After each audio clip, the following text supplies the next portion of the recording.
Saka 4 zathu tsopano pamene ndakavota mu 2020 ndipo padakali pano zipani zosiyanasiyana zazing'ono zazikulu zosiyanasiyana ndithu zili kalikiliki kukonzekera chisankho cha chaka chamawa mu 2025 pamene ife Amalawi tikapatsidwe mpata osankha makhansala amakhonsolo komanso aphungu a nyumba ya malamulo kupitirira mpaka kukasankha mtsogoleri wa dziko lino. Ndiye zipani zambiri kuno ku Malawi zikukonzekera, zina za nyuwani zina zakalekale. Chipani chimodzi chimene chabwera kumene kuno ku Malawi ndi chipani cha Muvi Wa Chilungamo President chimene chikutsogozedwa ndi Bantu Saunders Juma. Ndiye pano pa Nyasa VoiceBox takati kumaponyapo ndi apo ndi zithunzi chimene tikuonetsa manifesto ya Muvi Wa Chilungamo President komanso masomphenya a bambo Bantu Saunders Juma kuti titapatsa mpata kuti Bantu Saunders Juma adzatipangira chani ife Amalawi. Ndemo kukumbutsana Bantu Saunders Juma sanakhale munthu wandale, anali activist amene amalankhula kwambiri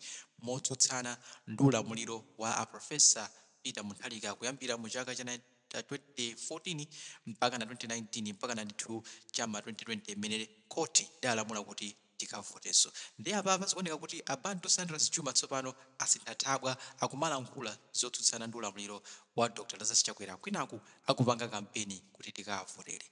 Ndelero bambo L P Luhanga ayimbira 10 a Saunders Juma amenewa kumafunsa kuti kodi inuyo ngati munthu mmodzi amene mudathandizira kuwerezera moto kuti dziko lino laukira Mutharika ndipo Mutharika achoke pa mpando, inuyo mudathandizira kuti Chakwera akhale pa mpando wa president, ndi mmene dziko likuyenderamo mumamva bwanji mukamauza Amalawi omwe aja kuti akakuvotereni inuyo ngati mtsogoleri. Ndiye tikhale limodzi kuti timve kuti amalumuzana amenewa apokani ndi a Saunders Juma anachezetsana bwanji pamene apokani amafunsa a Juma kuti Amalawi takhulupirire bwanji a Juma chifukwa iwowa ndi munthu mmodzi amene adapsipsizira nkhondo kuti Mutharika apezeke kuti aluza chisankho cha 2020. Ndiye tikhale limodzi kuti timve kuti how did this phone call go between Mr. L P and Mr. Saunders Juma. This is Nyasa VoiceBox. We thank you for tuning in, and as always we ask you to leave your thoughts and comments in the comment section below. And if you're not a subscriber, please do subscribe, as we usually bring you daily updates on what people are saying regarding the situation in Malawi as far as politics, good governance, and the rule of law is concerned.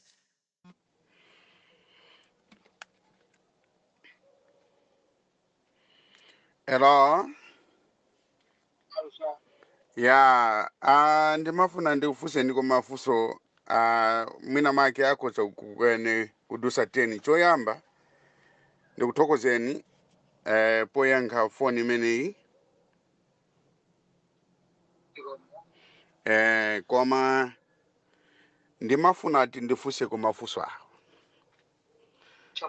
Munayamba chipani koma tikaona pa status yanu ndinu pa guru la number 1 amene mwaika Amalawi pa mavuto. Guru number 1. Vuto number 1 ndi amene mapanga defend Lazarus Makafu Chakwera kuti azizuza Amalawi pakali pano kuti azigona ndi njala. Zinthu zili pa west pakali pano chifukwa ndinu yesterday you was spreading my audios opanga defend Lazarus Makafu Chakwera kuti azayendesa bwino dziko. So do you think kunena kuti inuyo mukoza kutumikira bwino Amalawi pamene mwaika kale Amalawi pa mavuto? Mundiyange kale pamene kuti ziyenda step by step. Je kuti simukumvetsetsa mukana mamva audio onse kuno bwino mukanamvetsa kuti ife zona tidayika kumbuyo iwo nati promesa kuti adzasintha zinthu. Ndiye tazona kuti zinthu sizikuyenda, ndiye tikhale chete ifo tidayikira kumbuyo. Ngati seni na mindset tena kuti dzudzule kuti sitinapekeze izi pachifukwa icho tena kutsata njira zina. So what action you make to show kuti Amalawi aziwo kunena kuti you are interested now, you are shocked many zinthu zilili Amalawi akuvutika and you put Amalawi in trouble, and what action imene mwaonesapo kuti ino tikupange interest kwa wanu we cannot work together with you and you say no TNT tiyendere njira iyi pamene njira ina iyi simunatithandize kuti muonesa action kuti chakwera tuli pasudindo. So what action you have for now? Tizamango kamba za chipani pamene mavuto mwatibweresera kale. Makolo athu akugona ndi njala. Feteza ali pa 85,000 kupita kusogolo. Passport ndiyo imeneyi akuti 5 years 50,000 akutasisa passport koma lili boza. Andi zinthu zambiri zimene zavuta mdziko lathu la Malawi. Palibe chimene chikuyenda pakali pano. That is better Mtalika's government. Kwa Mtalika's government da imene mayankhula ija anthu amakuta. Amapita ku mademo anthu atakuta. Makolo athu samadalira kupempha mukuziwa mdziko lathu la Malawi timadalira kulima. Ngati kulima kwa vuta amene wabweresa njala mdziko ndi chakwera. Feteza 80,000. Makolo akumuza akwanisa kugula feteza. Andiso mmene mukuonera mmene likuyendera ziko pakali pano. Inu noka mungapange compare ndi nthawi imene ija mayankhula zokuzana zopanga clash down Mtalika. Kweli mufuna mwenye Mtalika was running the government very well.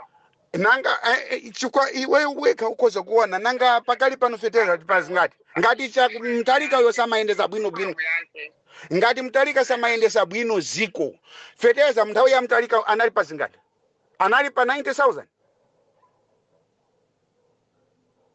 Ndiye chifukwa chani anthu okwana 58% anakavota kuti cha Mtalika sana vote mamonitors a DBP aja anamenyedwa kulilongwe aja chifundo kachali anasova mavuto amenacha.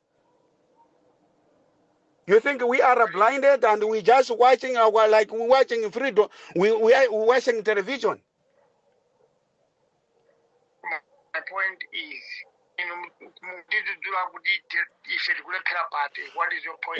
Kulepera kwako ndi kwakuti that time ndaimene mapanga defend Malawians party mumatenga ndrama kumene kuja kupanga kwene kusokoneza anthu kuti avotere zinthu zinali pabwino kwambiri. Chifukwa kwanu life mene ili pakali pano. Inuyo mumapasa thandizo makolo athu kumamizi kuti mwina make magulira fetereza ndai manage. Kapena pakali pano mukwagulira fetereza. Yes, ndi kutakumvetsa kuti what is your problem? Chifukwa ifeyo tatandiza kuti chakwera kale pampando tiyembekeza kuti is going to change more than what Mtalika was doing. So ndichani chimene chifukwa kwanu ndakhala ndikuveserapo chifukwa nthawi ina yake mumapanga ka interview mumapanga kena kake panali ena ake panali Steve Chimwaza panali ndani pamene paja manena kuti iya ya chakwera uyu ndi munthu woti ayendesa bwino kwambiri ziko ndiye mmene zinthu zikupangikira pakali pano nthawi imene ija mumajijirika kwambiri. I've never done interview with Steve Chimwaza. Bantu Saunders Juma. Ndikuziwa kale ngati si Steve Chimwaza ndiye kuti panali okay ndakumbuka kwambiri ndakumbuka bwino kwambiri panali muruzi mwana wa muruzi wosati muruzi mbali watu pere ujayi koma munali pagulu panali muruzi ndawi ina yake mayangulaso panali pa times panali pamibawa I don't know koma ndakumbukira ndinali nako kakilipi kamene kaja I know pakali pano kuti wakumbukira chimene ndikufuna ndikuze mbali wanga ndi chakuti si bwino kutumikira Malawians party chipani chimene chinapa anthu ochuluka kwambiri chipani chimene chinasaukisisa Amalawi. Chifukwa ngati mdziko lathu la Malawi ndale mkunena kuti mwina mwake UDF imapa anthu kapena DPP imazuza anthu chifukwa cha Malawians party. Chifukwa Malawians party kanakhala ndi good foundation. Do you think kunena kuti pakali pano zinthu zikanakhala kuti zikutivuta mpaka lero lino dziko lathu la Malawi likutchedwa lili poor country tili pa 60 years. Koma why Malawians party inalamulira zaka 31 years osasintha Malawi. Munthu amene walamulira 5 years ndi wa 31 years amene walamulira zaka zambiri nda and nthawi imene Malawians party imalamulira anthu kwa 31 years anthu amakhala mwamtendere mdziko la Malawi and anthu amamanga manyumba mu 31 years and anthu amagula magalimoto mu 31 years ndi anthu ochuluka kwambiri amene anaphedwa ndi chipani cha Malawians party kulandidwa katundu nduna 4 kuphedwa anthu amathawa 250,000 anathawa mdziko lathu la Malawi. and anthu akumpoto kuthamangisidwa mu 1985 and 1969 nthawi imene amapanga dedicated chiyankhulo chimafuna chikali chitumbuka anakapha atumbuka ochuluka kulumbi and in 1987 kukhazikitsa quota system kwakhazikitsira anthu akumpoto Malawi Congress Party mungapange compare ndi DPP inaphapo anthu angati mu ulamuliro wake pamene MSP inapha anthu 50,000 inu nthawi imene mapanga defend Malawi Congress Party kuti zikupasa ndrama do think kunena kuti pamene paja ndi ntchito imene munayipeza yoti muzitumikira Malawi Congress Party kuti muzipanga confuse anthu mulindu mboni kuti na got money from Malawi Congress Party. Yes, mzako uja anati bwa mzako uja Charles Benlongwe unapita kuza unayankha hapo zimene amayangula Charles Benlongwe uja nthawi imene munapeza na kuzambia iwo makatenga ndrama ku Malawi Congress Party unayankhako amene mutsate nkhani muno bwino not mistake mbale wanga si bwino kunena kuti amwene mukanapeza chochita pezani ntchito gwirani ntchito. You can enjoy with your money. You work hard. Not. I am a citizen of Malawi. So ina ndanena kuti sindine citizen.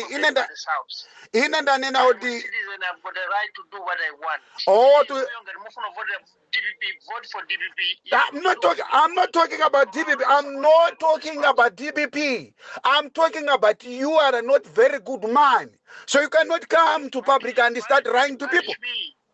Mwatina mizakale mwaikacha mwabweresa chakwera kuzuza Amalawi. Now you coming with a first story. You say no, I will do this and this. What you will do? Pamene zina zimene munapa mmalimbikisa anthu kuti avotere Malawi Congress Party palibe chimene akuchita laza simakafu chakwera. So you want to get punishment and also to you.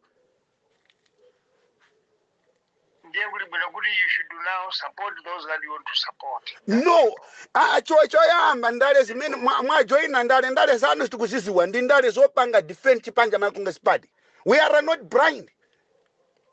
Trust me, we are not blind. You are free to do what you want to do. You can support, you can lobby people to vote for your party or for DPP or for Peter Mutali. It's up to you. It depends if you can win the support of Malawians. That's all. No, but ndale ngati inu mafuna kujoina ndale siti mabwera panda ngati njira imene munabweresa ija yoika Amalawi pa mavuto and later on you need Amalawi again kunena kuti akusupporte. I'm not joining politics today. I've been in the bush in 1981. So what my history. Ngati unali kuchi ngati unajoina ndikale ndale ndiye system imene unabwera nayo ija yoyankhula tumaudio pa social media kumapanga defend chipanja Malawi Congress Party ndikumakatenga ndrama kumene kuja ndiye manena kuti ndi campaign yopangira Malawi Congress Party imene ija. You can do what you want, sir. We will do what we're doing, and who is doing right will win.